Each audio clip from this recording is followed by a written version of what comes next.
नमस्कार बंधुरा जेनिस रॉयर किचेने आपनादेर सकलके स्वागत जानाई। आज आमी आपनादेर संगे शेयर करब बोले भाजा मशला दिए निरामिष आलुर दमेर रेसिपि निये चले एसेछि। आपनारा भिडियोटा देखुन। यदि भिडियोटा आपनादेर भालो लेगे थाके लाइक और शेयर करे देबेन। और यदि आमार चैनेले आपनारा नतून बंधु हये थाकेन ताहले चैनेलटिके सबस्क्राइब करे बेल आइकन अवश्यई प्रेस करे देबेन जाते जखोनी आमी कोनो नतून रेसिपि आपलोड करब तार नोटिफिकेशन सबार प्रथम आपनादेर काছে चले जाবে। তাহলে চলুন দেখে নিই আমার এই ভিডিওটি। নিরামিষ আলুর দম বানানোর জন্য আমি একটা প্যানের মধ্যে ভাজা মশলা বানিয়ে নেব। 1 টিস্পুন গোটা ধনে, 1 টিস্পুন গোটা জিরে, 1 টিস্পুন গোলমরিচ, 1 টিস্পুন কসুরি মেথি, সবগুলোকে হালকা ড্রাই রোস্ট করে নেব।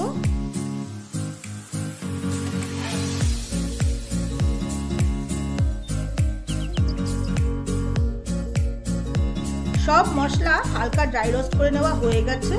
रोस्टेड मशला ঠান্ডা করে আমি গ্রাইন্ড করে নেব। গ্যাস ওভেনে একটা কড়াই বসিয়ে দিয়েছি। কড়াইতে দেব পরিমাণ মতো তেল। আমি অলিভ অয়েলে এই রান্নাটা করছি, আপনারা চাইলে এই রান্নাটা সরষের তেলেও করতে পারেন।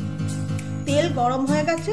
ফোড়নের জন্য দেব দুটো তেজপাতা, দুটো শুকনো লঙ্কা, একটা দারচিনির টুকরো আর তিনটে ফাটানো ছোট এলাচ। যেহেতু নিরামিষ আলুর দম তাই একটু হিং দেব।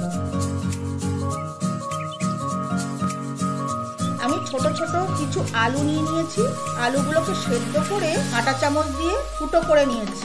আলুগুলোকে নুন, হলুদ আর গুঁড়ো লঙ্কা মাখিয়ে রেখেছি। আলুগুলোকে তেলের মধ্যে দিয়ে দেব। আলুগুলোকে নাড়িয়ে চাড়িয়ে ভেজে নেব।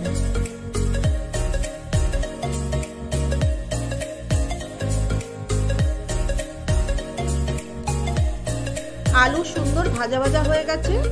যেহেতু নুন, হলুদ, লঙ্কা মাখিয়ে রেখেছি তাই মশলা সুন্দরভাবে ভেতর অবধি ঢুকে গেছে। একটা টমেটো আর 1 ইঞ্চি আদা পেস্ট করে রেখেছিলাম দিয়ে দেব।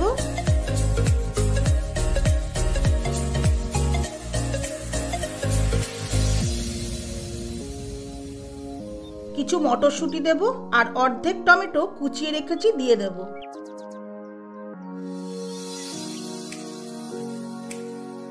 স্বাদ অনুসারে নুন দেব, একটু হলুদ গুঁড়ো, কাশ্মীরি লাল লঙ্কার গুঁড়ো দিয়ে মিশিয়ে দেব।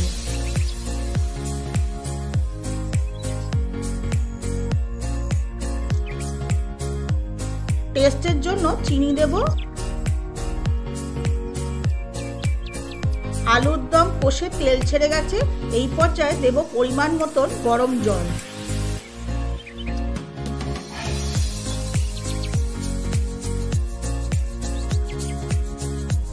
একটু কভার করে দেব। কভার খুলে দেখে নেব আলু সেদ্ধ হয়েছে কিনা। আলু সুন্দর সেদ্ধ হয়ে গেছে। আলুর দম প্রায় হয়ে এসেছে।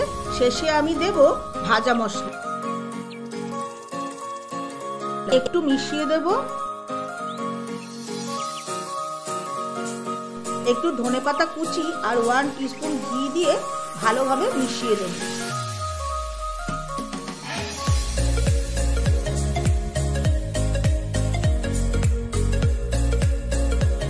একটু কভার করে স্ট্যান্ডিং টাইমে রেখে আলুর দম ডিশ আউট করব। আপনারা ভিডিওটা দেখুন যেভাবে আমি ভাজা মশলা দিয়ে নিরামিষ আলুর দম আপনাদের রান্না করে দেখালাম, ঠিক একইভাবে একবার আপনারা বাড়িতে বানিয়ে খেয়ে দেখুন, আপনাদের অসাধারণ লাগবে।